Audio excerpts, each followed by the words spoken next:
encounter with the master in the air, the unseen realm. And so we the later generations are always with Yahweh from now on. I'm gonna tell you about the anointed silence, not an act of kingdom defiance. The truth is plain as that day. One generation will seize the way away, come what may. Messiah came down to meet and greet. How different, how awesome, how sweet. Oh my, oh my, oh my. He did not lie. First came the sad total falling away. Then came that unseen snatching away. Once that day that took them all away. No more new records or documents were made. The sounds of silence reigned from 70 AD to 110 AD, proving that no one was left to proclaim, and that's not shady. I'm gonna tell you about the anointed silence, not an act of kingdom defiance. The truth is plain as that day. One generation will seize the way away, come what may. Messiah came down to meet and greet. How different, how awesome, how sweet. Oh my, oh my, oh my. He did not lie. Every book was penned before he came back in the first century. Then 40 years of silence, wait for 40 years after he reappeared. Then 40 years of silence, wait for 40 years after he reappeared. Why then the people's conscience not seared? Their response won a great fear. He returned when the remnant yearned for the parousia in the fellowship clouds. Now we know how to break that silent sound. Shout it, shout it, shout it out loud. The sound of silence broken by you and me. The silence for 40 years following 70 AD. Shout it, shout it, shout it out loud. Gives testimony and kingdom glee.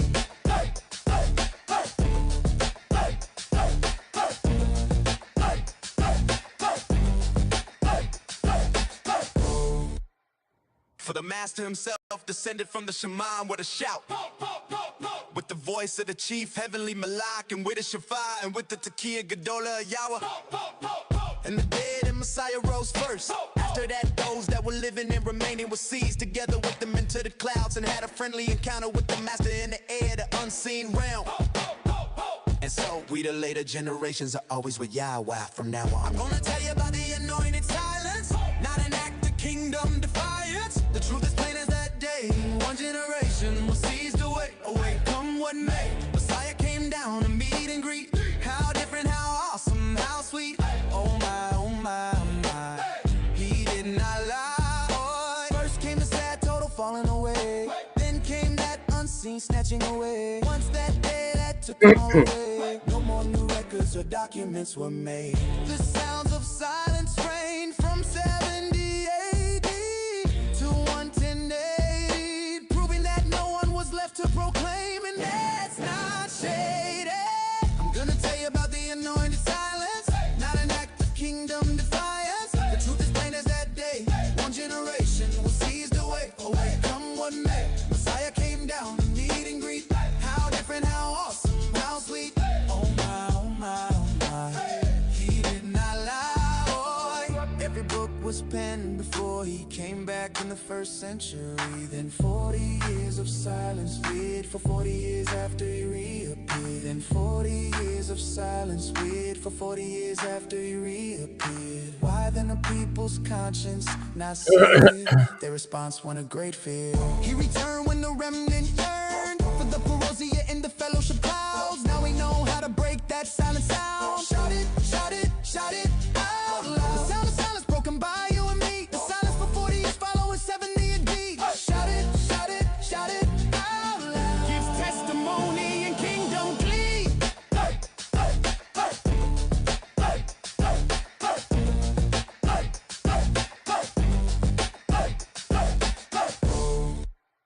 For the master himself descended from the Shemam with a shout, with the voice of the chief heavenly Malak, and with the Shafar, and with the Tekiah Gedolah Yahweh.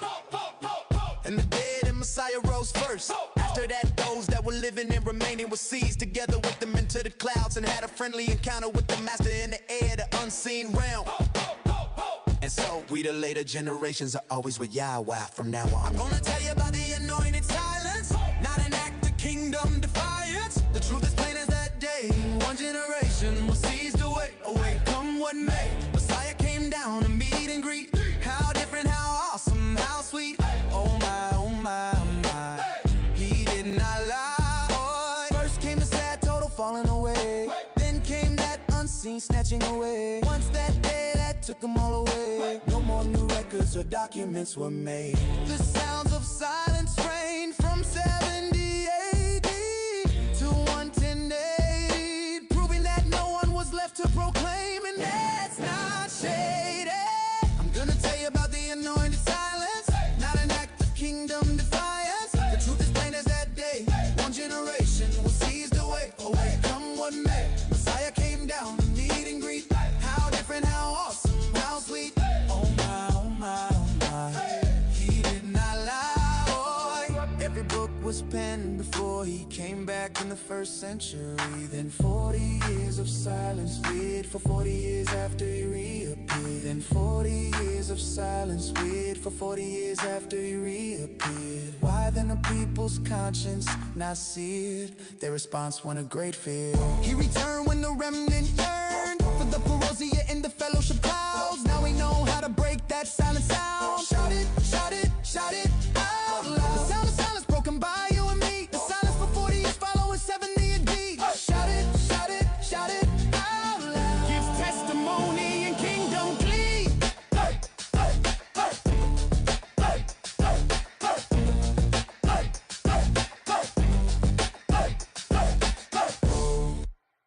For the master himself descended from the Shemam with a shout, with the voice of the chief heavenly Malak, and with the Shafar, and with the Tekiah Gedolah Yahweh.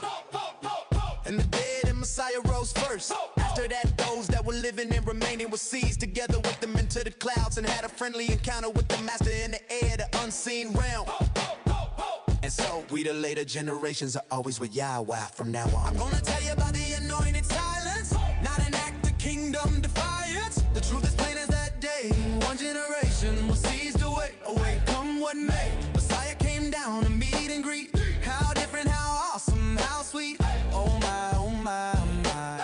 He did not lie. First came the sad total falling away. Then came that unseen snatching away. Once that day that took them all away. No more new records or documents were made. The sounds of silence reigned from 70 AD to 110 AD, proving that no one was left to proclaim, and that's not shady. I'm gonna tell you about the anointed silence, not an act of kingdom defiance. The truth is plain as that day. One generation was seized away. Away come what may. Messiah came down to meet and greet. How different, how awesome, how sweet. Oh my, oh my, oh my. He did not lie. Boy. Every book was penned before he came back in the first century. Then 40 years of silence, wait for 40 years after he reappeared. Then 40.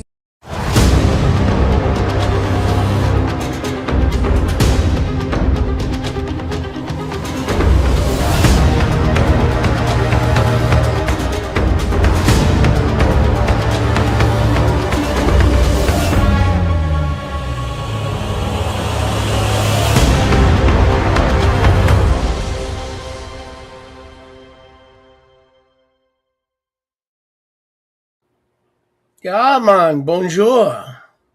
Boker Bonjour. Tov. Boker Tov. Bonjour. Bright-eyed and bushy-tailed today, ready to go. Yeah, well, it must be the black background because You said to keep it, so we're keeping it. you're more fired up with the black I think so. than with the white. Got that little contrast going on, right? Yeah, that's right. That's right. How are you feeling today, my friend? Well, I'm all right. I mean, I got life is, but we got to learn to subdue the highs and elevate the lows. Kind of reach a balance. So Smooth it out. Smooth it out. yeah, like I used to say, better than most, worse than some, worse than most, better, one of those deals. Hey, before I forget, because I'm going to toss it to you, because you were highly impressed with last Shabbat's message. Okay, before we get into other things. But before we get into your impressions, I want to remind everybody, and this is not sales or manipulation or anything of the sort. We have room for 50 folks. We rented a beautiful conference room in Amelia Island. It's all set. We're all set aside, and we have 15 rooms in the hotel reserve. So I'm going to be calling and reserve my rooms. Um, Once that 15 rooms are gone, they're gone. And once we reach 50, and just between New Kingdom, Arizona, and New Kingdom, Florida, and David's group, so we should hit like 25 running. So I would really encourage everybody not to wait and register. We'll worry about the cost later or take up an offering. We really don't care at this point. We just want to meet you and get this thing going. So please call that number on your screen.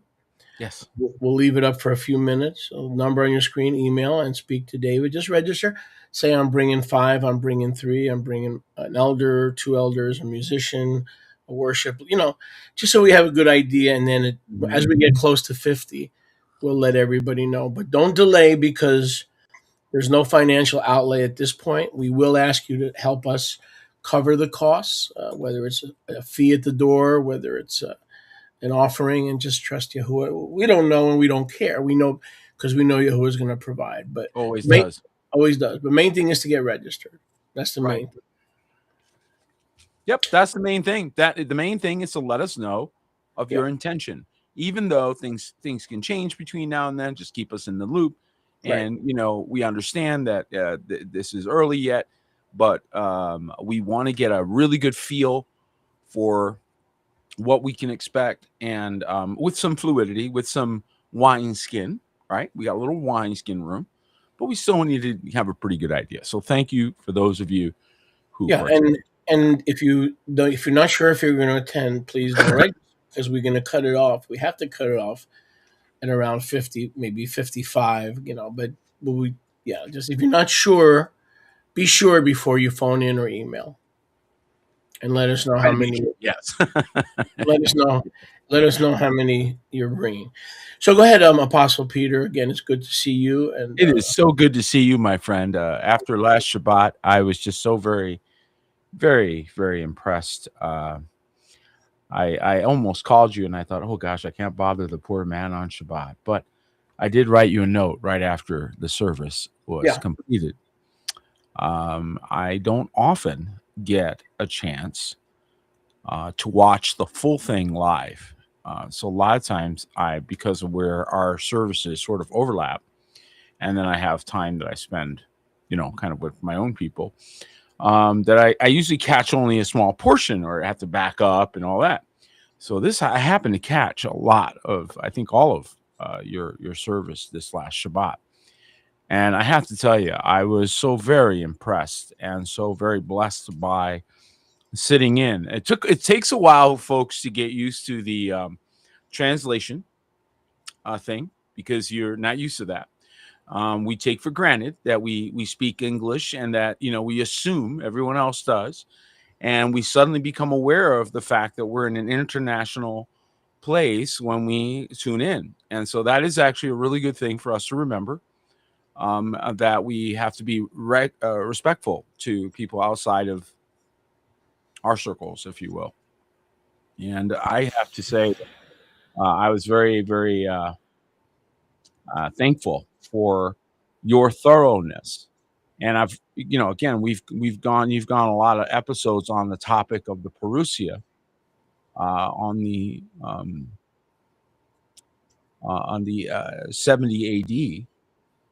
Advent, and this is something that was due, but it was definitely a topic that would ruffle a lot of feathers, because I hate to break it to Tim LaHaye, but you were all left behind. Everybody. Okay. And so the whole concept got shattered by the truth. And so I don't know how much of that we'll talk about today, but I just wanted to tell you thank you for your faithfulness. And, you are very kind and very affirming to our house when we bring things that are breakthrough things. And I just am so thankful that you had the courage to sit through this. And that's what you had to do. When you first talked to me about it, I had no idea you were going to go to this length. And boy, am I ever glad you did. Thank Because you. I think that people needed the sit. It wasn't the information dump they needed the sit. They needed the time to That's right. process. That's right. They put in so much.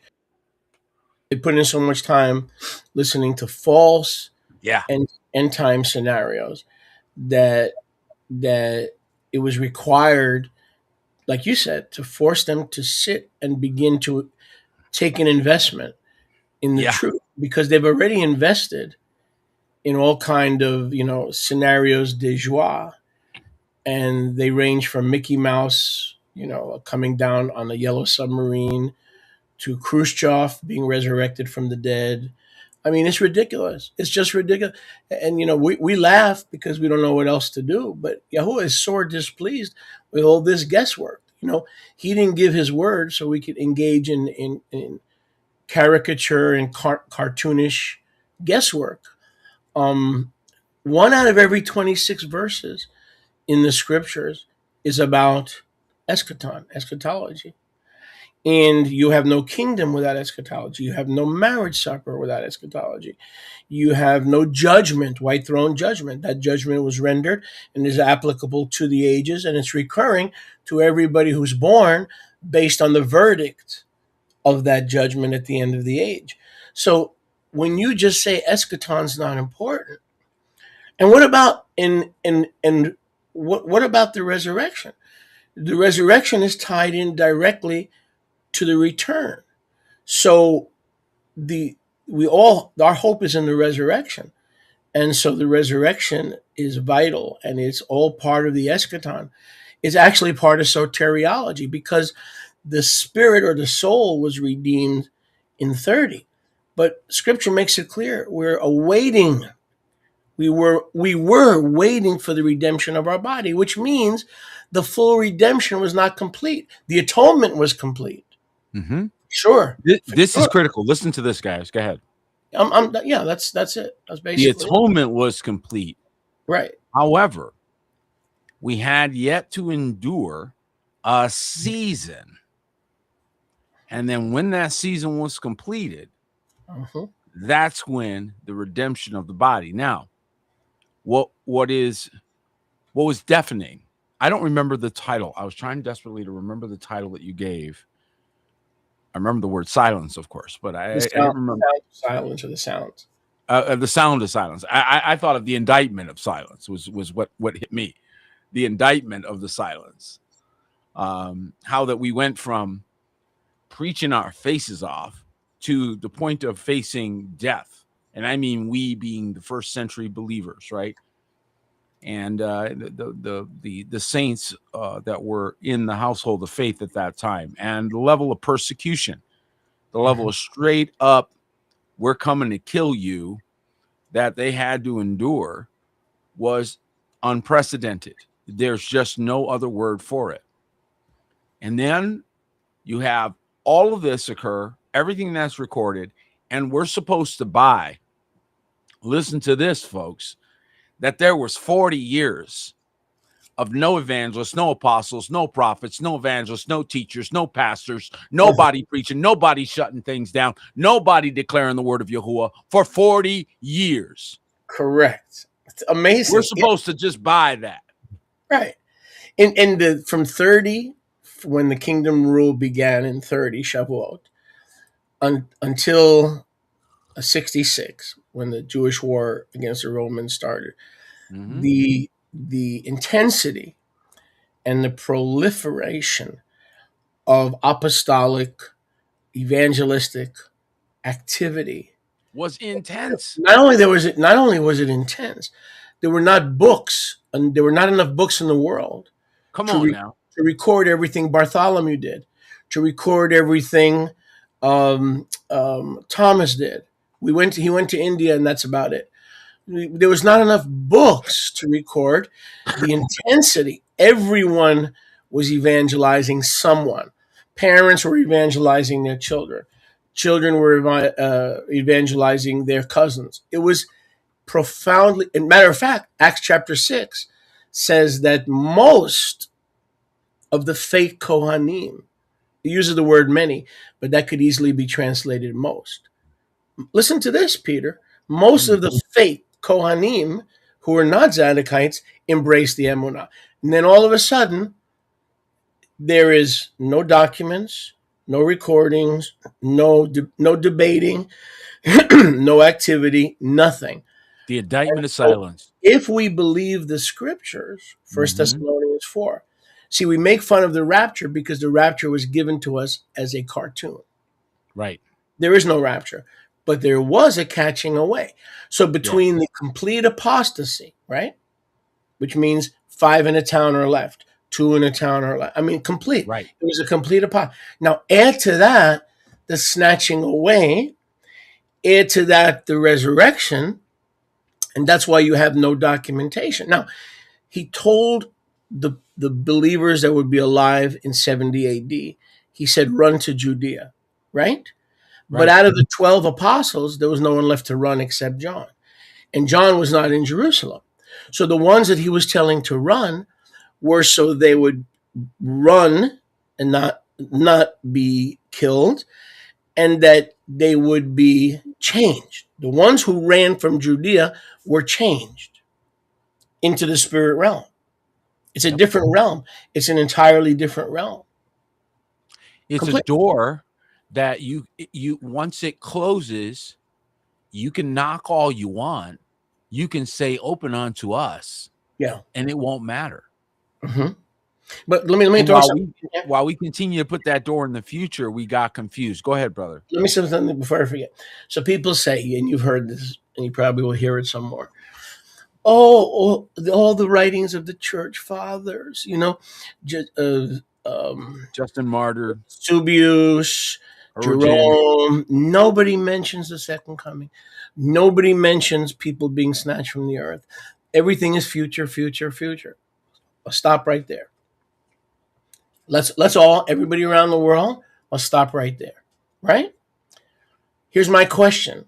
Who are the so-called church fathers? Now, I'm not about to diss on them. Follow me? Just the opposite. The church fathers, or the Kehillah fathers, yes, were the 12. And the 12 were martyred or died naturally, and they were raised in 70 AD. Did the church fathers believe that Yahusha would come back in that century, in their lifetime? They absolutely did. So here's what the devil did. He got the people to believe that the church fathers are the guys that came in the Middle Ages, in the 200s, 400s, 600s, right? But the true fathers, like Kepha, like Sholiach Shaul, they were martyred or died before 70 AD. Thus, they were raised and changed. The living were changed. Thus, did the original, and forgive me for using this term because I even hate the term, did the original church fathers believe in the future coming of Yahusha? Absolutely not. They believed it was in their lifetime. Now, in Philippians, and I saw this the other day, I think I may still have it to you. Can I read this to you? For sure, of course. Actually, I'm gonna do better than that, and I challenge anybody. And I do, if I can find it, and I challenge anybody to do their homework. You see it? You see that, Peter?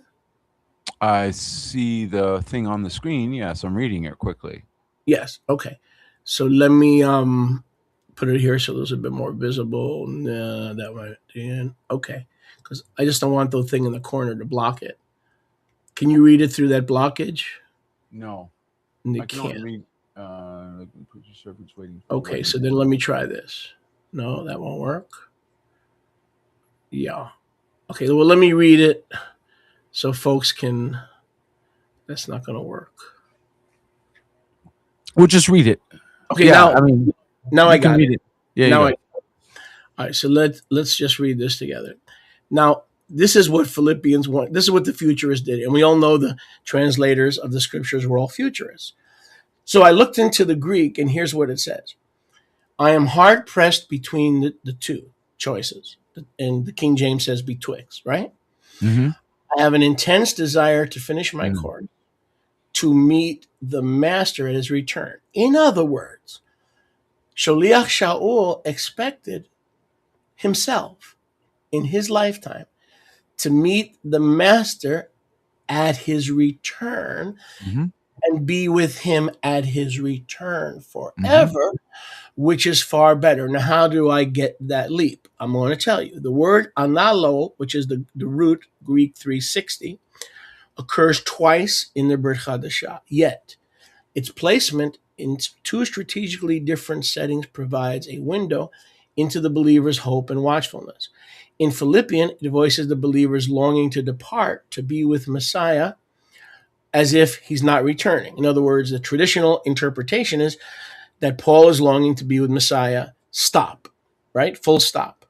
But that same word in Luke 12:36, when Luke speaks about the wedding, which you often speak about the wedding and getting in without a garment, the word anolo is to return from and to the wedding banquet. So the only other time this is used, it says that when the master returns to the wedding, when the Son of Man returns to the wedding to marry his bride. So in Luke 12:36, that word is when the Son of Man returns, analo. All of a sudden in Philippians 1:23, it doesn't mean return. But if we're consistent and it means to return, so now we have the correct interpretation. I have an intense desire to finish my course, to meet the master at his return, i.e. the wedding. Mm-hmm. So they can't mean different things. No. It's one word that means the same thing in the because this is a wedding.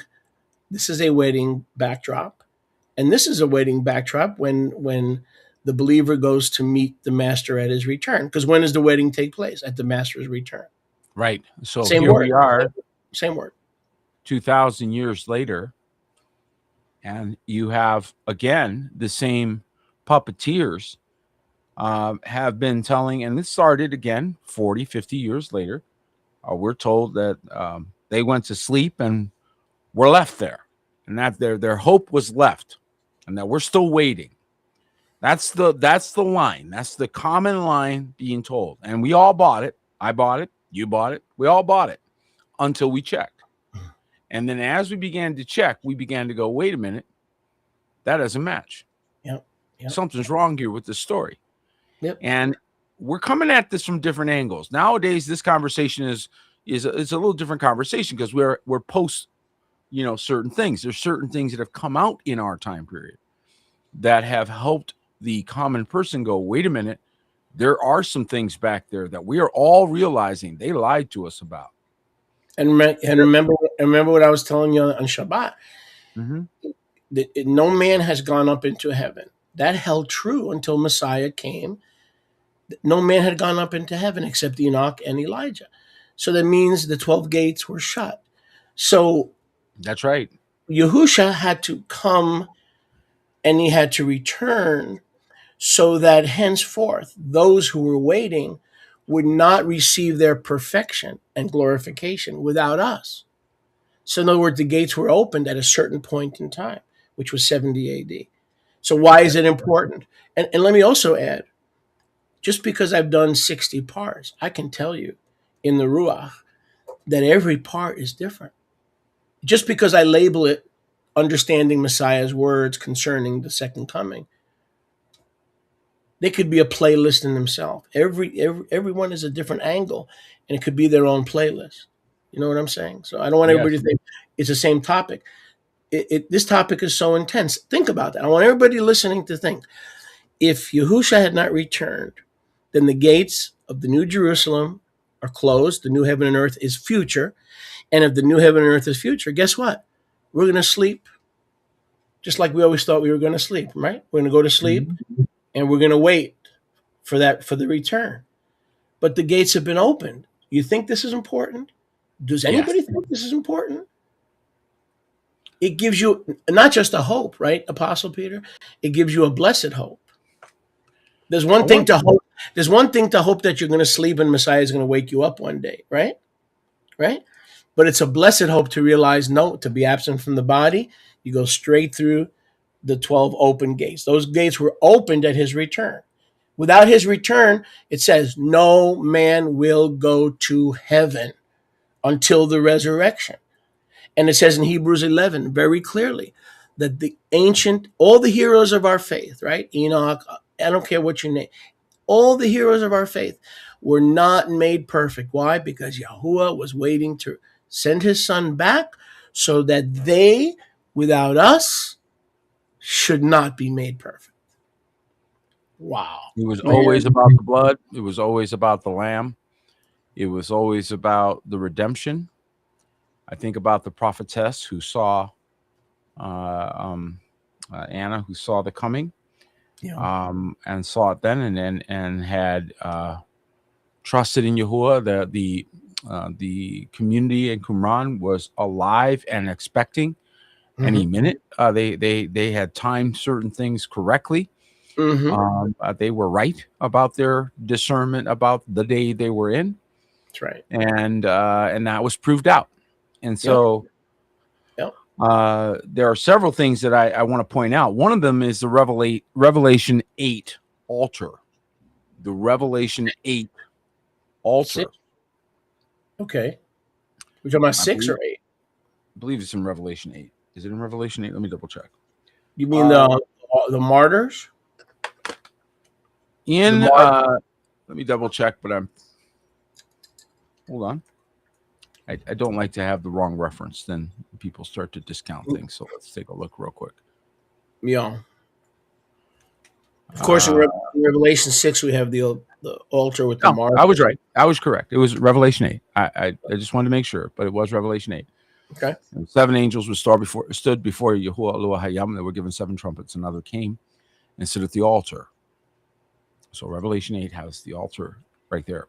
Gotcha. And having a golden censer, and there was given him much incense that he should offer it with the prayers of all saints upon the golden altar, which was before the throne.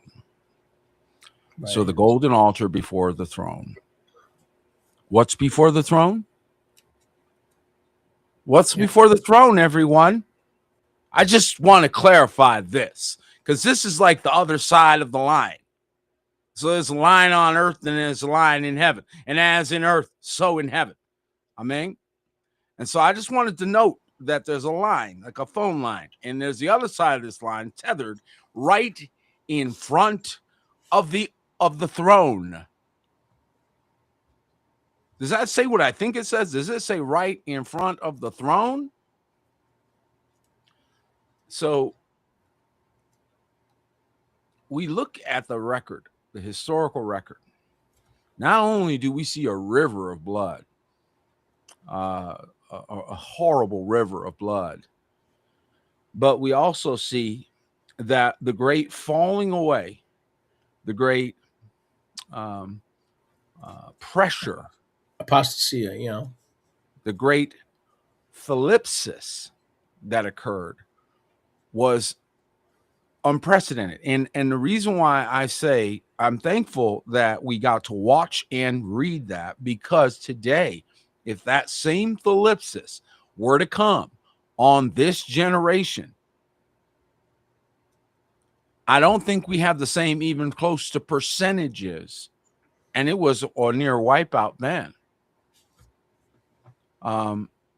True. With the level of persecution, the level of murder, straight murder that occurred up to 70 AD. And it was so intense. Straight murder, guys. Straight kill you was okay. With impunity, people could kill.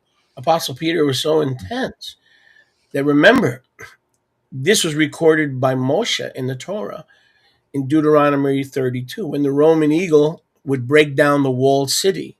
Okay? There was no walled city at that time. It would be so intense that the women would be eating their children.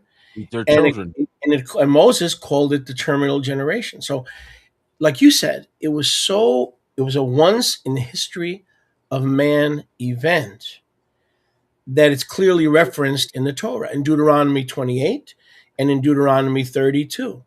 And a lot of those curses are related to Yahuwah's judgment on Babylon, end time Babylon, which is Jerusalem. And by the way, those of you who think that Jerusalem is not the end time Babylon, let me ask you a question. Which of the Old Testament prophets did the Roman Catholic Church kill? 0. Which of the Old Testament prophets did the United States kill? 0. Whenever it's not identified and you have the generic term, the prophets, it always refers to the prophets of the Tanakh. Jerusalem was full of the blood. If you read Matthew 23, right? Mm-hmm. What does Matthew 23 say? Upon what? This generation Yep. will come the blood. All the blood of all the prophets. That's right. All the prophets. So Yahusha tells you, and he begins Matthew 23 with what? Oh, Jerusalem, Jerusalem. Oh, the inference of the futurist is that he doesn't keep his promises. That's just the straight up inference. And it is the undermining of your faith. Look, even if you just take a look at the modern era, from 1600, just take that time period to the present, we have watched one rug pull after another that has been deliberately intended to mass manipulate. They got into serious government or mind control. That's what the word government means. Mental, govern, obviously, to control. So government became very important to certain people. Now, I believe it's because their gig was up and their truth was coming out and people were doing their homework and figuring out they were being lied to. Whenever that happens, they do a wipeout and kill a bunch of folks. Okay. But the Revelation 8 altar is there. And he says, lift up you gates and you lift up your head, O ye gates, and you everlasting doors. And for the King of Kavod will come in. And so we presumed, because of the foolish virgin problem, that he just hold the door open indefinitely, right? That particular door, the one that we're talking about. But again, if you weren't there, you weren't there. If you weren't born, you weren't born. If you weren't chosen for that time period, you weren't there. That's like being upset that you weren't there to see Joshua come into the land of Canaan. It's a historical event that occurred. You can read it, you can understand it. You weren't there. In the same way, we have to take into consideration now, we have to process where we are really versus where we imagined ourselves to be. And one of the biggest problems that comes in from that is the readjustment of all of the things that you thought were yet future that are now behind you. And it is one of the worst forms of gaslighting.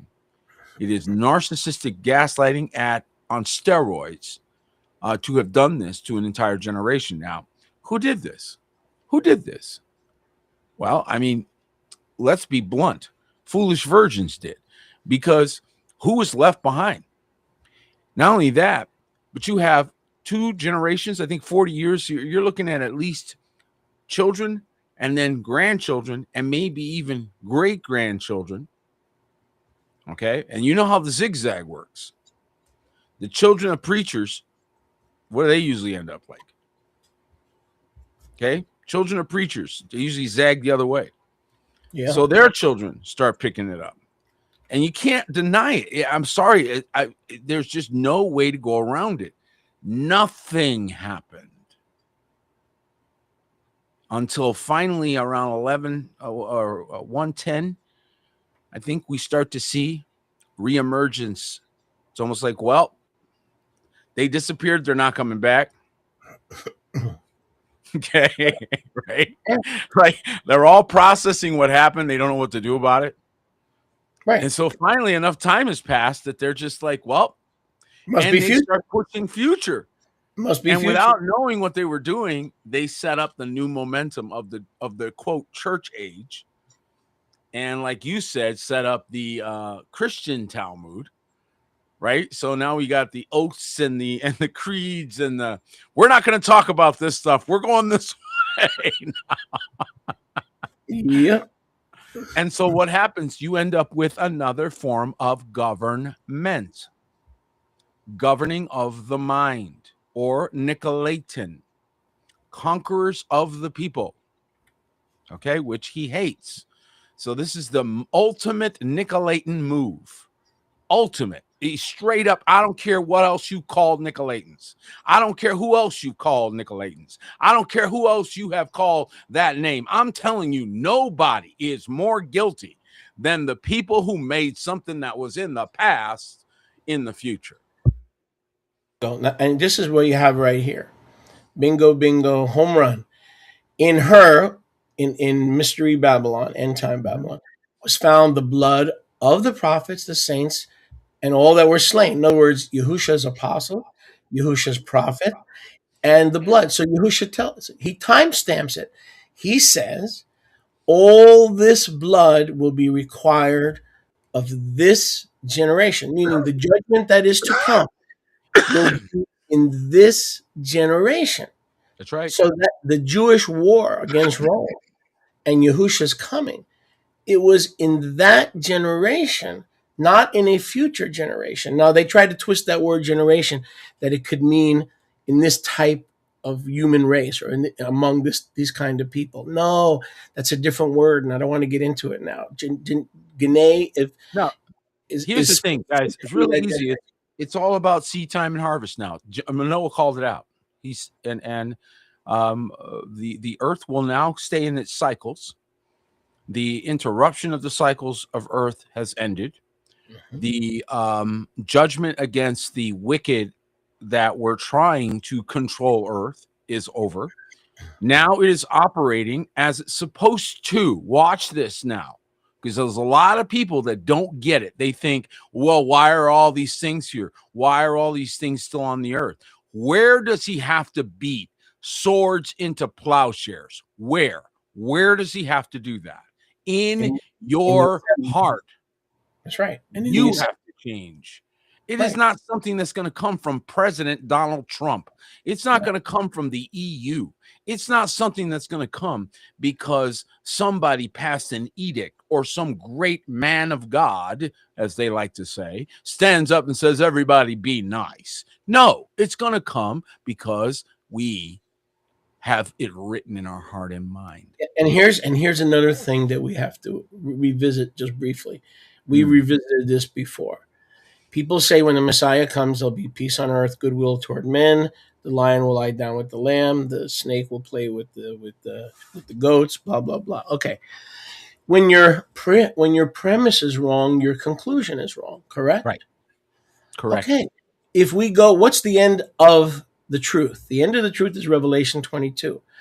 Outside paradise, the Garden of Eden, paradise, heaven, Yahusha's home, the many mansions where we're going, right?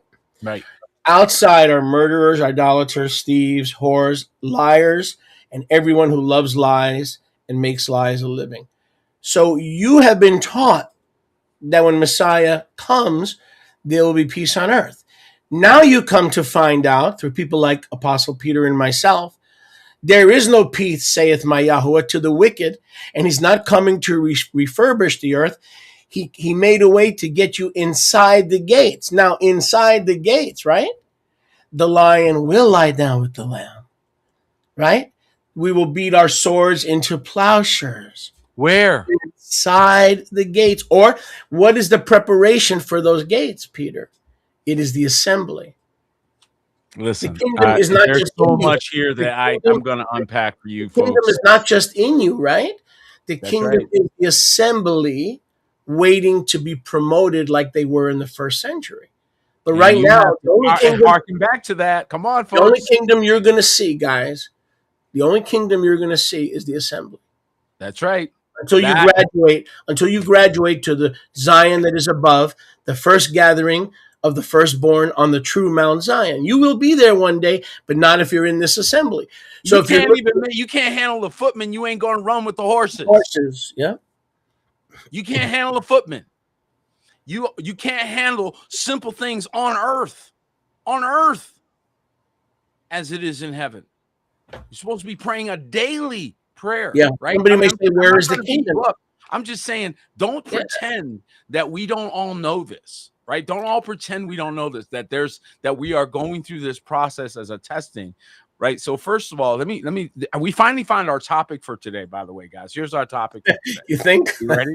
Here's our topic. Our topic for today is how that in the garden, while earth was good, earth was already good. Everybody, yes, earth was good. He declared it good. Why make a garden then? I'll show you why. You guys, we're going to unpack this year. It's going to take us a year, another 50 episodes. Hallelujah. The garden was an area it had a perimeter. It could be guarded. It could be kept. And in order for it to be kept, it had to have a perimeter. It had to have a boundary. It had to have a limitation. It had to have a restriction. Okay. Here in good everywhere. And he says, I'm making a garden for the set apart. Correct. Right. And when you go into that covenant place, because that's a place of the covenant. That's right. Okay. The place of the kavod of Yahuwah, you had freedom. You may eat freely. He said, freely you may eat of all the trees of the garden, but that tree there isn't yours. You touch that one, you exit. You learned right then and there how not to touch that which does not belong to you.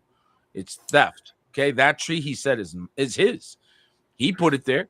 It's his tree. Don't touch it. He left it in your midst on purpose. He keeps doing that.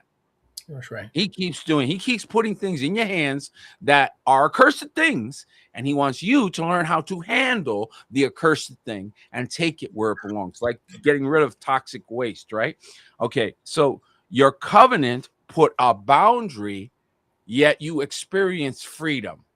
I know, dichotomy. And then when we left under Adam, right? The first Adam, when we left this boundary, we ended up in bondage.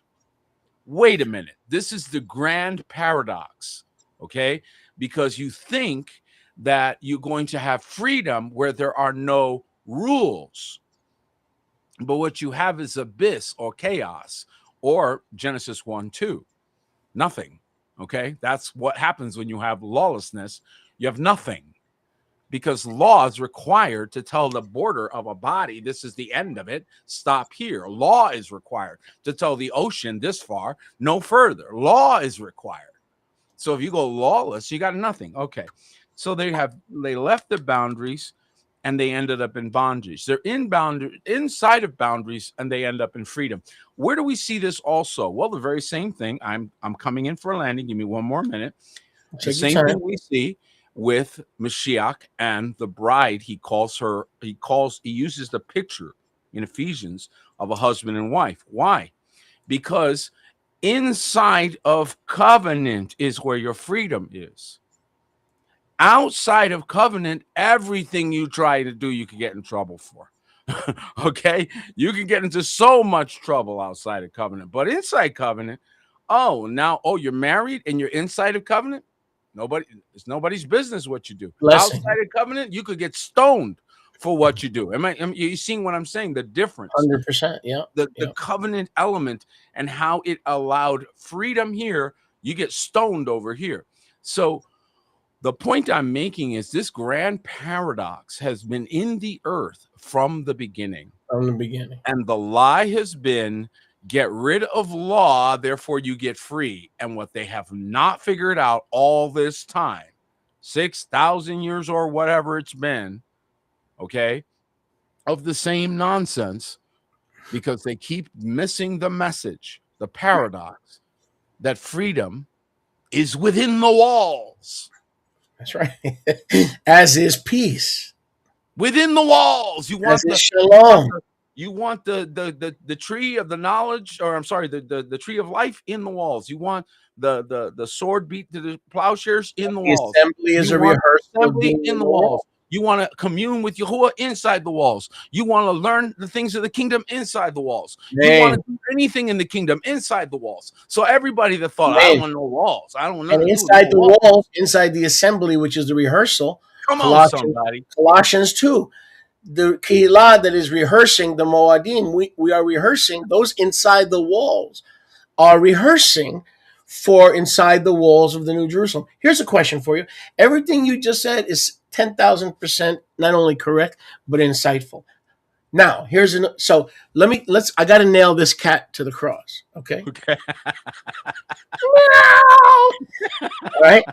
All y'all Smoke that of are the incense is coming up today, like folks. like The brother smoke like of the brother incense. like brother Martinez says, you've been gaslighted, and here's the gaslighting, the big time gaslighting. When Mashiach returns, there will be peace on earth. And you know what my response is? Says who? Where's the verse? Because the book ends. Does everybody agree that Revelation 22 is the end of It ended. supposedly the end of the account? Okay, fair enough. So it says there'll be the same garbage going on outside the New Jerusalem as there is today. So you've been gaslighted by believing that there will be peace on earth. Read my lips, sweetheart. Read my lips, Bubba. There will never be peace on earth. So what is it? So that means we're hopeless, right? Wrong. You've got to come in with the wedding garment into where he is. There's not going to be a remake or a refurbishing of this mess. Okay? So, Peter, that is the poison. That is the gas. That happened in the. This is the same kind. If you interview 100 believers, 99.9 will believe that when Messiah returns, there'll be peace on earth. The fact that there's no peace on earth proves that Messiah has not returned. So if your premise is wrong, what's going to happen to your conclusion? They're all He wrong. didn't return. He didn't They're return. all wrong. Why? Because if he had returned, there would be what? No more war and peace on earth. There is Now, peace the on earth. gaslighter said that. Covenant, and it's inside of the garden. Are you inside the garden? Yes. The gaslighter said that. Yahuwah Sevaot never said that. The gaslighter said that. That's right. And How you like me now? I love you. Like and me now? Genesis, he has predicted it in Isaiah 46:10. He called the end from the beginning. While the earth was good, he puts a garden. He says, "Yup, I already know what's happening." And guess what? He put his man there. That's where he puts the tree of life. Now, man falls, has to leave. What have we been trying to do this entire time? Get back. Get back where? Inside the walls.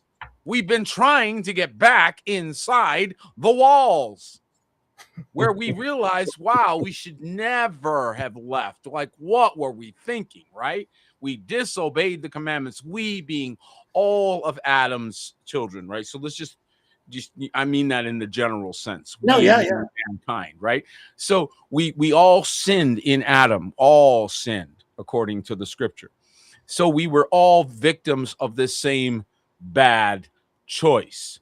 So that's why we get to hop on the wise choice of the wise son, because through one man, sin entered into the world. Therefore, that same logic, if you will, or legal precedent was used to give us a way of escape. Yeah. Now, does that mean, watch this now, that outside the garden, it's now all cleaned up? No, it has a purpose. Its purpose is sorting out fakes, phonies, liars, Judases, all kinds of processes, so that by the time somebody actually makes it to the assembly, to the Kehillah, to be part of the household of faith, they had to go through so much vortex. They had to be so dedicated. They had gone through so many siftings and sortings that if they're there still, they got to be either a little bit cuckoo or truly set apart. Bingo. And what he said, you had to be a fool for Mashiach. You had to be willing to look cuckoo.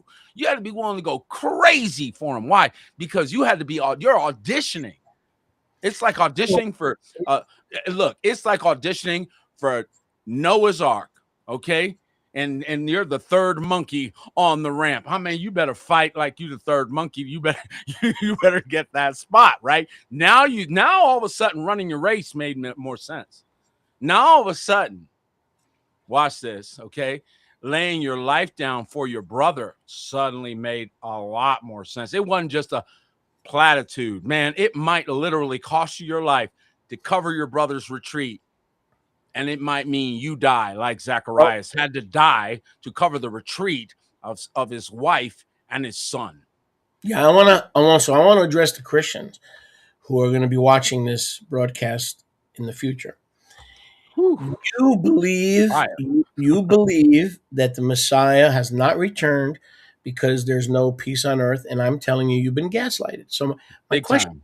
my question to those folks is, if that is true and Messiah's return is in the future, how does that make you as a Christian or as a Nazarim different than the unbelieving Jews?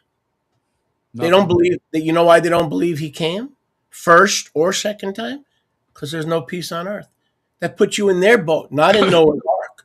That doesn't put you in the kingdom. That doesn't put you in Noah's ark. That puts you in their boat. Oh, put you in Aiken's boat. They keep thinking that this is all about natural things. It's all about the natural world. It's all about natural benefits and all natural prosperities and all that stuff. You keep getting fooled by the same thing Aiken got fooled by. It's about honor. It's about passing tests of honor. This entire experience is all about honor. You all get the same exact 24 hours a day. Nobody gets more.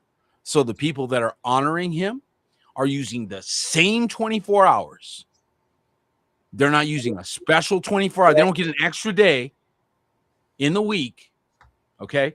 Here's another one for you, folks. I know I'm on a soapbox, but stay with me, brother. Oh, please. There is no do-overs You're either. fired up. I love it. This whole do-over mentality has invaded the household of faith. And as a result of that, people continue to do very poor in everything they do. Because if you believe, oh, I'll make up for it, or if you believe, oh, I'll do it tomorrow, or if you believe, oh, I can somehow have a do-over, you will never process present moments with excellence. It is only those people who understand that their moment is given them once and once only. And you have to become good at today. No kingdom mulligans. No such. As a matter of fact, it's funny you should bring that up. I was talking to Evangelist David about this, and I became nearly a scratch golfer. And you know, one of the things that occurred that I had to do that, I had to stop doing mulligans. Mulligans had me up in the 90s. I was hitting up in the 90s and sometimes didn't even break 100 until I got rid of the mulligan. When I got rid of the mulligan, I had some horrible rounds. But you know what started happening? Accountability. I started having to hit the ball right the first time. I didn't get to drop another ball. And if it went in the woods, I had to live with that. And I had to take a penalty shot. And I'll tell you what, after a while, you get tired of looking for your ball in the woods. You start practicing better and you hit the ball straight. All because you quit giving yourself a mulligan. I won 3 tournaments in 2018, 3 of them, and they miscast me because I was already a certain age and they were supposed to put me with the old guys. But I didn't say anything because I looked young. You mean you didn't hit off the short tee? They the ladies. Nah, tee? man, they put me with the kids, and I took 3 of the trophies and came in second twice. So I'm only telling you this stuff, guys. Which, by the way, I lost a bunch of. I didn't make any friends. It was the most worthless waste of time of my life. But nevertheless, the point was, You learn. you learn, and you're not going to get good. You're not going to become excellent at anything that you give yourself mulligans on. Second chances. Yeah. No mulligans. Or third chances for that matter. Yeah. You want to become great? No mulligans. That's right. Learn to process the moment you're in the moment you're in it. Yes, absolutely. Okay, so sorry, I feel like that was a word from heaven. The Nazarim who believe, to hear that. Powerful. So the Nazarim who believe that Messiah will return, you've bought into the gaslighting of the Jews. There is no difference than what you believe in the Jews. Now you say that's not true. I believe in his first coming in the atonement. Fine.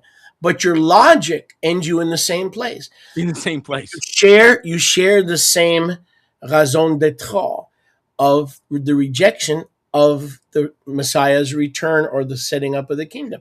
The Jews say there's no peace on earth. There's wars more than there ever was before. You're parroting the same thing. I thought you were supposed to be kadosh and separate from the unbelievers. I believe it's worse than that, guys. I don't think it's that innocent. I'm sorry. It's either gather, you scatter. And if you are a futurist, you're a scatterer. Because we love the futurists. We love the futurists. I was a futurist. I continue to believe that way for a long, long time. It is evidence. It is the eye opening. It is his name, by the way. So you don't get free from Egypt until his name comes in. And you already knew his name. He had to remind you, okay?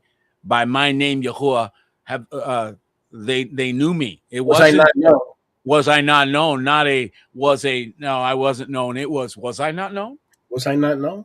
Did they not know? Don't tell me again how they didn't call upon the name of Yahuwah when we see it right there in the 4th chapter of the book of Genesis. Come on now. How are you going to tell me they didn't know his name? How are you going to tell me Enoch didn't know his name? Ooh, Right. Come on, preach to me. Okay. Excellent. So they're scattering. That's what's happening with futurism, is a scattering effort. What for? To re-diaspora everybody, to repopulate. And if you don't believe me, just go look into the orphan trains. That's a literal effort, a deliberate and specific effort to spread people all over the globe intentionally. And that's a documented historical fact that we have within the last 150 years. So that's just a recent version of that. We continue to see. Why, folks? Because scattering is to their advantage. You guys being disconnected, you guys not being united, you guys being scattered all over the place is to the advantage of your enemy. Could we also call it spiritual redistricting? This is why he said in Jeremiah 23, woe to the shepherds who scatter. Yeah. But okay. I mean, to me, we can call it spiritual redistricting. Yes. You take them out of the Ruach. It's not natural. You take them out of the fulfillment camp, which makes you a truster, not just a believer, but a truster, someone who trusts every comma of Yahusha that he said, into camps which are spiritual redistricting. Well, what is redistricting? It's the shifting for political reasons.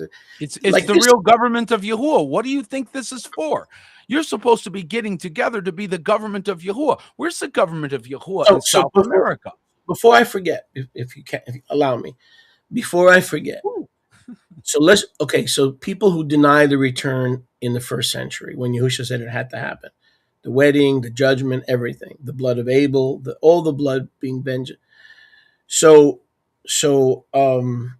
when let me get this thought down.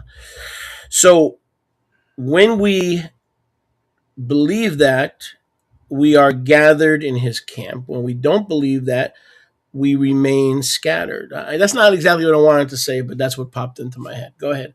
I'll remember. While you start talking, I'll remember what I wanted to say. Yeah, and jump in. Just New York me. So you're good. When we saw the restoration, for example, of the 12-stone altar, why did he have us do this? I'm still unpacking this amazing thing that he had us do, because of how much we've learned as a result of not only going through the process of doing it, right? So come on, how do you not learn through that process? Right? You're going to learn. You're going to respect. You're going to be afraid a little. There's a lot you're going to go through, okay? But then on top of that, what we start to unpack and start to realize is that these lies that were told to us, this level of manipulation, this level of gaslighting was not lightly done.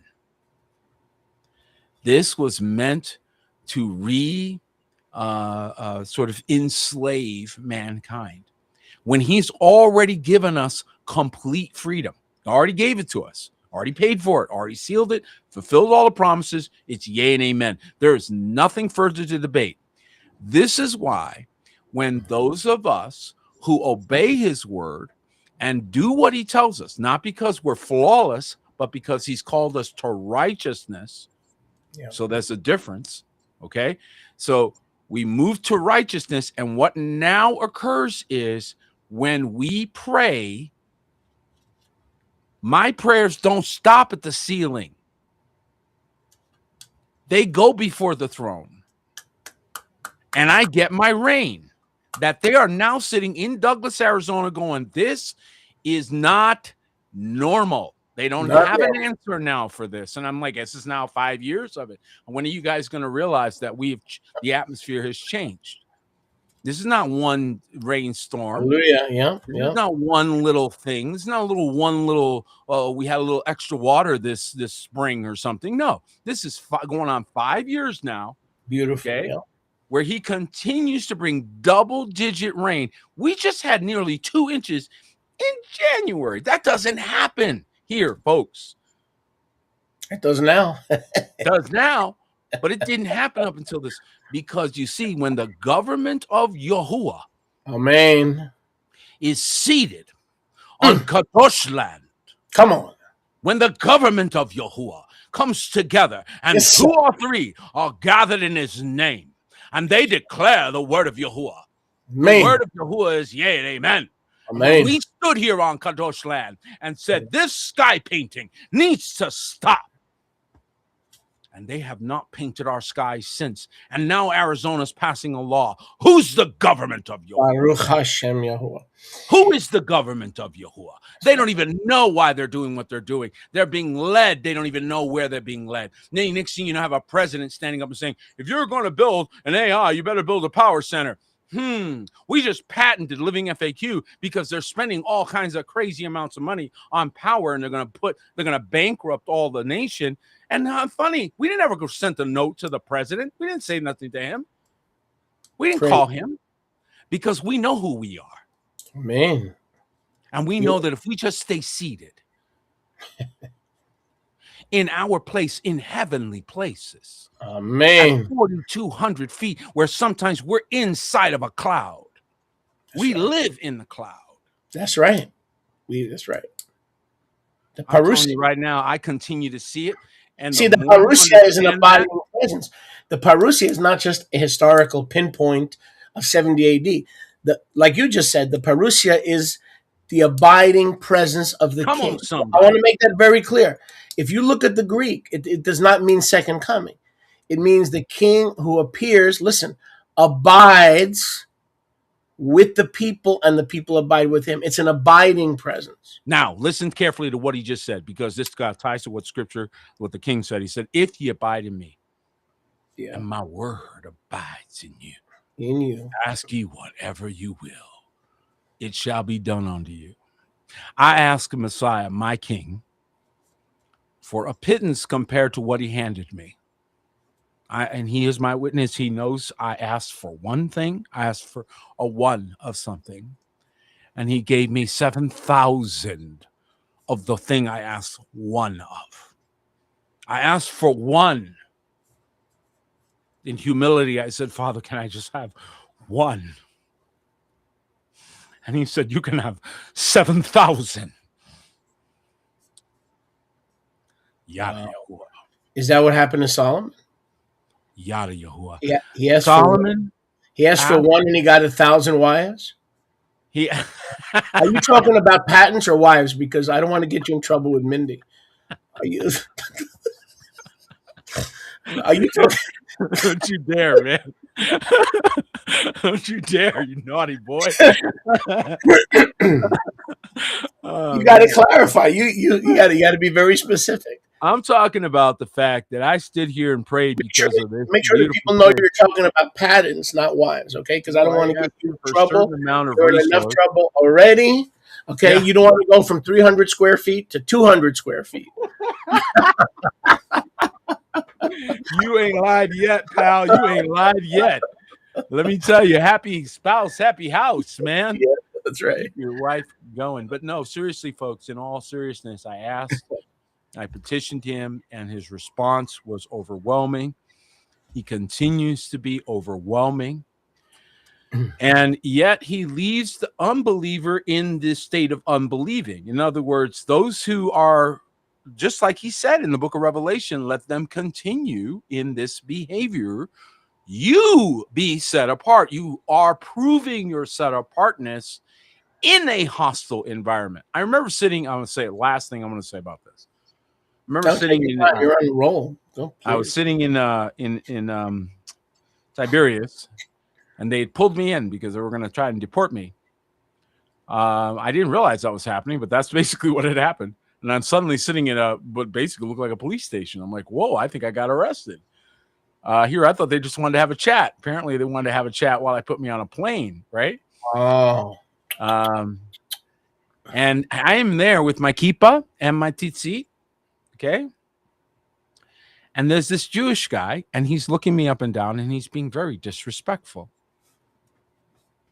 And I don't even know what's going to happen to me at this point, but I sure wasn't going to sit and take that. And so, sure enough, my landlord was an attorney, so she got me out of that jam. And then we began our case against the state of Israel, where they had to recognize that I am, in fact, a descendant, right? So they had to stay my deportation lawfully. As the judge said, you can't do that. I quote, he has rights, end quote. So they unfortunately had to deal with those rights, which I think was Yahuwah's purpose. But I remember sitting there in that office that day, and the man's looking up and down and looking at my tzitzit and so forth. And I looked at him and I said, you know something? You think it's easy being in America? Here, your stores close. Here, everything is shut down. If you want to break the Shabbat, you have to work hard. You have to travel 50 miles or something. You got to go all out of your way. Not in America. In America, you got to want it bad. Okay? You got to want it bad. You got to be willing to wear your tzitzit even when everybody is laughing at you. And you've got to go keep Shabbat when everything's happening on that day. Everything. They schedule everything for that day. That's true. Okay. Yeah. So it's not as easy as here. Here it's easy compared to there. And he never said another word to me. He was like, yeah. Because they envy the Americans, right, in their lifestyle, but they didn't think about that. And when I said it, he was like, yeah, you're right. Here it is Right. easy. So while we were laughing and whatnot, I remembered what I wanted to say. And this is a very important point. Very, very important. New Yorker. I knew it would come back to me. I knew it would come back New to me. York. As soon as you started talking and then we got That's what I said. You said New the York. laughter, it would come back to me. So here's what I wanted to say, and this is very important. Seriously. So the gaslighting we talked about in terms of peace on earth, no peace on earth. The gaslighting around the church fathers, the creeds, right? Mm-hmm. The Christian Talmud, the creeds, the church fathers, right? It's not just what we think. That's right. Who were you talk about this all the time. Identity is everything. Yes. Okay. We cannot, the average Joe and the average Nasarim, if you ask them who the church fathers were, they were Origen, Justin Martyr, Polycarp, Chrysostom. Watch this. Grandchildren. Wait, watch this. The church fathers were all Nasarim, Torah observant, number one. Number two, they were resurrected into the unseen realm. So obviously there's no documents. Nobody saw anything. They were resurrected into the unseen realm, which is where the living Yahusha lives. Yes, he doesn't live in Tel Aviv. He lives in the unseen realm, right? And then the living were changed. So every church father who were truly Nasarim, correct? Mm-hmm. Every church father believed that Yahusha would return when? In the century when the blood of all the martyrs would be avenged. They all believed that he would return in that century when the blood of all the martyrs from Abel to Zechariah would be avenged. So you've been gaslighted because you've been told the church fathers begin in the 200s and the 300s and the 400s. As Yahuwah lives, every Nasarim, Torah following, you want to call them church fathers? Have at it. Everyone believed the second coming was time-stamped for that specific generation. That's right. So not only we have the gaslighting of the peace on earth, okay? Yeah. We have the gaslighting of who are the church fathers. Do you realize we can? Do Do you realize we can have 74 broadcasts on that? Because if you don't got the identity right, right, exactly. Every person you read about in the scriptures believed in the first century return of Yahusha. Don't you dare come to me anymore, you skeptics, and tell me about the church fathers. Because from now on, if we're going to talk about the church fathers, we're going to talk about the 12. And Who not all only went, that, but who stop all went quoting into the, excuse me, who all went into the unseen realm of resurrection life in the first century. Amen. That's right. And why are we listening to the great grandchildren of foolish virgins who didn't listen when they were trying to evangelize them? They were trying to get them saved. So the very fact that they were here, hey, we're here, means this is your second chance. This is your chance. This is it. And you get to come through the gate. How? With obedience. So once again, we circle back to the same thing. We circle back to obedience. We circle back to adding to the assembly, such as should be what? Saved. Yeah. So again, if you didn't get into the assembly, you didn't make it into those gates. I said you didn't make it into those gates because you didn't think that was important. But then you want to make it into the other gates. So I have a question for you. I'd say they're one and the same, folks. Yes. I have a question for you about the gate. This is not a setup. It's just a revelatory procedure here. Amen. Think of me as a dentist. So the garden was evacuated. Melachim were put on the eastern gate to keep fallen man back from the Kadosh HaKadoshim, right? Amen. And the set apart place, right? Correct. We've been told that when the New Jerusalem descends out of heaven, Revelation 21, verses 1 through 2, and Yahushua rose from the dead and returned in 70 AD, then now the 12 gates are open, and the Garden of Eden is being repopulated with every saint of all the centuries from 70 AD forward, correct? Mm-hmm. Now here's a question. Did anybody enter the New Jerusalem before 70 AD? In other words, the answer is yes. Enoch, in the book of Jubilees, says that he was the high priest of the Garden of Eden. So it not only tells you in Genesis 5 what Yahuwah did with Enoch, it tells you where he took him. He's been in the garden from the day he was transformed. And that's in the book. Now understand something here, folks. That's in the book of Jubilees. A couple things that you need to understand here. Can you see everything? Real quick. Can you see everything? The answer is no. Our visual acuity is very narrow spectrum, very narrow. So even on earth, you cannot see everything. Elisha had to pray for his servant to see what was already there on the side of the mountain. It didn't come because he said it. He opened eyes so that his visual spectrum would expand temporarily to include the spirit realm for just a moment, so that he could see spiritual bodies on horses ready to attack. Okay, so ready to defend the saints. Beautiful picture of the fact that we live in a multi-dimensional world and a multi-dimensional experience going on all the time. So I happen to be in Portal, Arizona. You can't make this up. The only state that has both the alpha and the omega of the English language in the, I would say, captain nation of the English language. Right. And he puts us on the East Gate line, and he says, there, put it there. That's a good spot. Put my name there. This is where I want to put my name. Right here. Right here. Yep, put it here. Yep, right on this line. Put a flag on. Okay, great. Why is he doing these things? He specifically does things for a reason. We may not even fully understand it. Adam sure didn't fully understand it. He was living in Eden, and he didn't fully understand it. Okay? So we can sometimes be in the midst of what he's doing and not fully get it. But Jubilees is multidimensional. But like you said, multidimensional. But Jubilees says that while the Moriah temple was standing, and they went from incorrupt to corruption, right? They became a corrupt priesthood.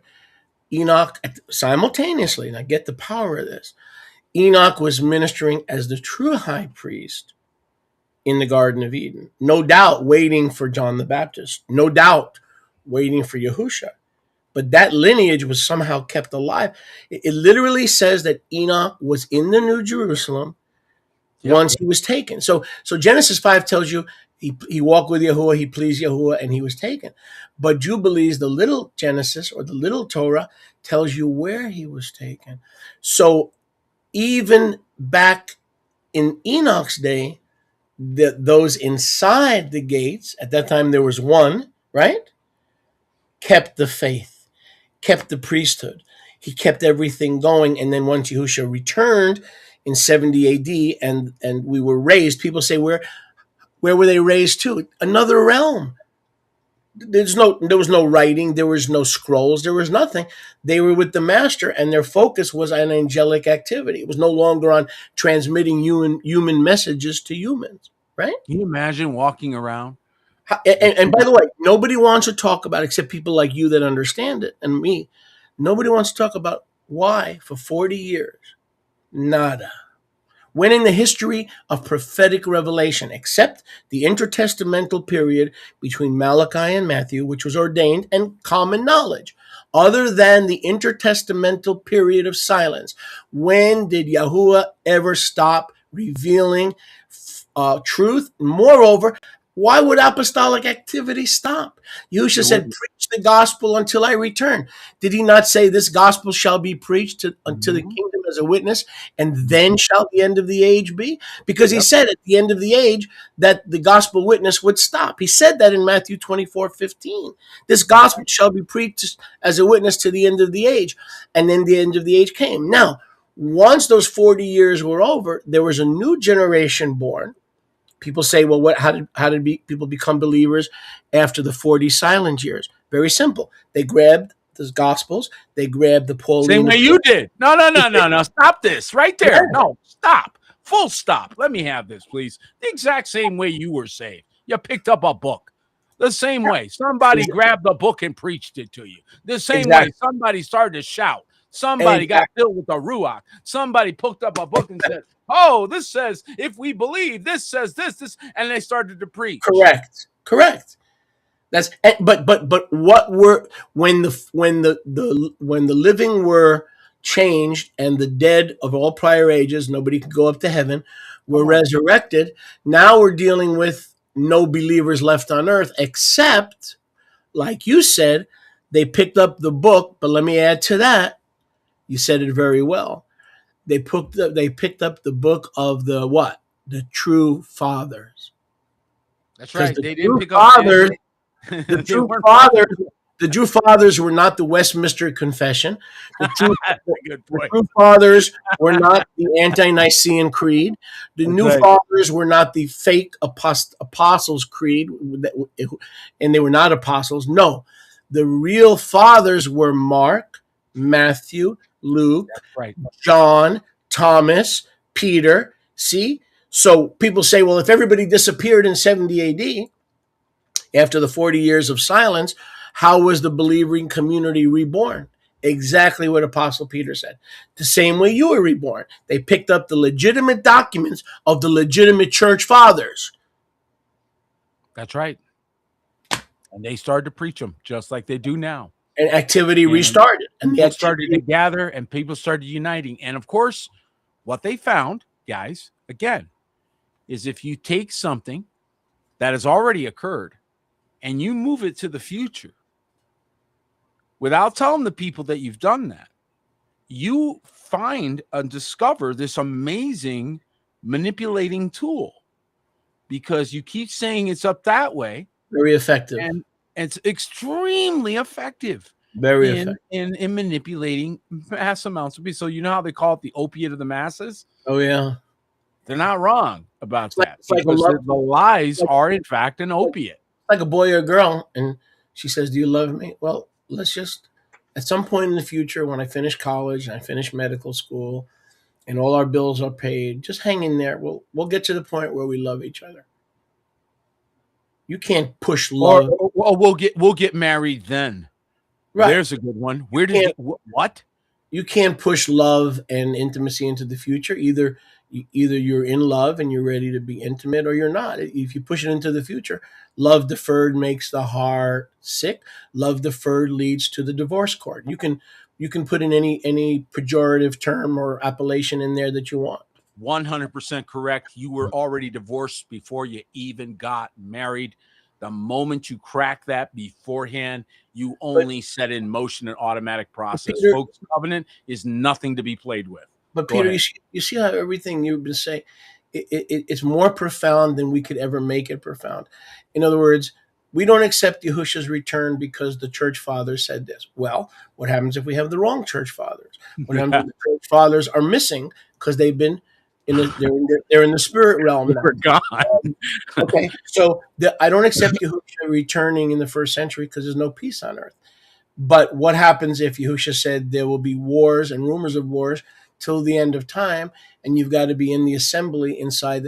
In other words, every paradigm, as you said, was shifted on us by governments that are not Isaiah 9:6 and Isaiah 9:7 right. governments. It's mental manipulation. Yes. We think the manipulation ended with the Torah. So the church doesn't keep Shabbat, and we do. Ha ha ha. All of our understanding is fully restored, and we're no longer being gaslighted. Poppycock. Poppycock. 1 out of every 26 verses in Scripture is about the return of Yahushua and the kingdom of Yahuwah in the heavenly realm. Did you realize that? One out of 26. Right. So you've been gaslighted at least 26 times. At least. Yep. And not only that, but you guys aren't one of the things that we keep pointing out, and David and I can, David, thank you for being with us today. One of the things that we keep pointing out, and we keep saying it not to be mean or to poke at anyone, but to say there are no lenders. You must review empirical evidence. Yahuwah does not lie. Okay? So if he says this is what the blessing looks like, and you look at Deuteronomy 28 and can list it, I'm not going to go all into this, then you can see what the blessing looks like. So what are you seeing? And if you can't discern that, no one can help you. You got whirlwinds going through. You got things happening, judgments falling left and right. Judgment centers are set automatically in Earth. Earth is automatically going to respond in judgment. It's Correct. Automatic, folks. So you're in an auto system. Correct. And you have to process through to reach your shalom. That shalom comes in obedience, with humility. If you humble yourself, he lifts you up. The protected are blessed. The protected are blessed. Right. And the protected are sheltered. And the protected are set apart. It's very simple. So now when you're absent with the body now, since that has occurred, since we have now the completion of the work, now when you are absent with the body, you're present with him. And why I said that visual acuity element is because, you know, you have cars now that they're driving them through cemeteries, and they're seeing all kinds of activity around their car. We live in a dimensional world that you don't fully grasp. And there's a lot in the scripture that is hinting at that, right? It's telling you. But in terms of really being able to process it from this side of the veil, it's very difficult. So there's a lot of his hints. So those who were resurrected in the first century, they were resurrected into a different realm, not the physical. That's right. Now, proof of that is this: Matthew 27. When Yahushua rose, many of the martyred saints rose with him, right? And they appeared to many in the holy city. Well, where are they? They're no longer physical. They're in a different realm. So what would make people think that we, who are part of this, not the first resurrection, because we didn't rise in Matthew 27, that we're going to be physically resurrected, but they who were the first fruits, with the first fruit, singular, who had the highest honor, they were the martyred of the Tanakh. Those who rose in Matthew 27 were the martyred of the Tanakh, right? Well, where are they today physically? Answer: nobody listening can find them. Therefore, even those who were seen at one time are no longer seen in physically resurrected bodies. I want you to think about it. Seen at one time. At one time. Their appearance. Okay, so this is very important, because how many know that you can go to jail for failure to appear? Just saying. And men are commanded to appear before him 3 times a year. And these are feast windows, windows of the Shamayim. Okay, so think of them as entry points, right? Or places where the Berakah and the Kavod, the tapara of Yahuwah comes through, right? So what is it that we're supposed to be doing? We're supposed to be in the right place at the right time with the right heart and the right garments on. And that's all part of being in the assembly. And I want everybody to understand, based on Colossians 2, Paul said, I'm worried about you. You're giving heed to pagan times, pagan days, pagan months, pagan years. He's saying the reality is Messiah, which is a shadow of things to come. Because at the time Colossians was written, it was 40 years up the road. Not 40 years, sorry, 20 years up the road. But once the kingdom has come, we're no longer under shadows. We're in the reality of obedience. We are now in the reality of obedience, meaning the only people expected to keep the feasts and the Shabbat are people that are already positioned within the gates. And then we go to a different level, or a different what was the word? A different not long realm, a spiritual realm. But first, because we're practicing it in this realm, we will practice it in that realm. But the practice begins in this realm, is my point. That's right. And it needs to, because as you can see, when you start in paradise, you have only one direction you can go. So not good. So we already started in paradise and went this way. So now going this way, what are we learning? In this process, you zoom out and get the panorama. It makes sense. You're like, oh, yeah, I wouldn't want betrayal either if I'd been through what Yahuwah's been through. I wouldn't want another, Lucifer on my hands. I wouldn't want another. So I want them to go through a process so that by the time they do reach this place, they're so grateful and so thankful, they never want to go back through that again. Doesn't that make sense to you? It makes sense to me. It makes sense to me that we would have an appreciation for what we're being given. Yes, and that appreciation only comes through seeing, well, the opposite. I mean, since we're on the subject, before I forget, because we're throwing out a lot of nuggets today. In 1 Thessalonians 4:17, where it says, we who remain, 70 AD, we who remain, Paul expected to remain to the coming of Yahuwah. He said, we that remain, not you guys, audience relevancy, we that remain until will be caught up. Now, that word caught up is harpazo, which has been mistranslated rapture. If you look up the word harpazo, it means seized. So when you were saved, you were harpazoed to Yahusha. He seized your heart. When you committed your walk to Yahusha, you were harpazoed. You were seized. It doesn't mean it is without direction. In other words, it's a seizure by the Spirit, sin, or a-directional. The word catching up is not in the Greek. Let me say that again. This is important, right? The word harpazo, mistranslated catching up in the Greek, is the word up is not in the Greek. It's in the Greek. It's not even implied. For instance, in Acts chapter 8, when Philip was transferred from Zotis to this place, or from this place to Zotis, right. Say it. The word was he was seized by the Ruach. That could be a kick in the butt. Yep. It could be a push. It could be a directional guidance. It didn't mean he went up. Right? That's right. So when you got saved, it's a figure of speech. Your heart was raptured by, for, to, and through the Ruach. That's what that word harpazo means.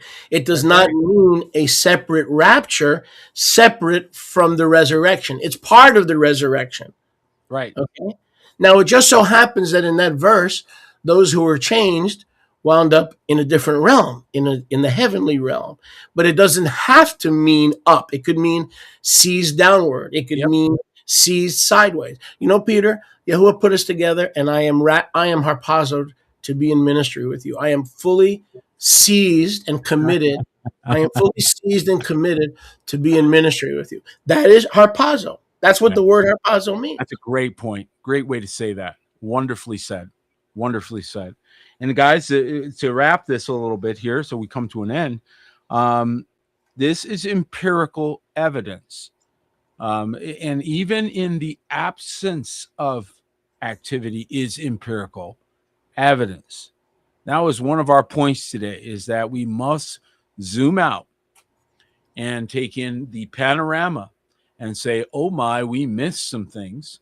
And now as a result, we're now reviewing the empirical evidence, like many of you are, looking Yep. around Earth, seeing burnt buildings that you thought was a mountain. It looks, now it's a building. What? Wait a minute. What is this? You're seeing structures that we don't have the technology in our present modern era. Baalbek, a good example, where we couldn't reproduce these structures. So we're all asking new questions as we walk around Earth, right? And this is a wise thing to do, because now you're going to come into the truth. Because you mentioned empirical evidence, this is what I want our listeners to do. If you just sit there and say, great podcast, you're not going to benefit, okay? This is what I really want you to do. Take a pen and a paper, write this down. What Nazarene believing Christian testimonies, documents, apocrypha, pseudo-apocrypha, I don't care, small apocrypha, smallpox, I don't care what kind of document. I want everybody to go online or go to your local library, and I want you to return to me next week with a list of any apostolic or evangelistic activity or any documents from the year 70 until Origen began to write in 110, and Justin Martyr, That's what I have. I have 70 to 110. Origen in 180 and Justin Martyr in 110. Yeah. So I want, come back to me. And so instead of saying we're wrong and all these, and these guys are out on a limb, they're crazy. Okay, fine, fair enough. I want you to explain how apostolic ministry disappeared from the earth when Yahusha wants the saved to be saved in every generation except one. Well, what happened to the tools of Yahuwah, to the mouthpieces of Yahuwah in that generation? 40 years is a generation. Come back to me next week and show Peter, everything regarding activity or documentation of the gospel for those 40 years. And then we'll revisit the evidence, because Apostle Peter just told you the silence is the empirical evidence.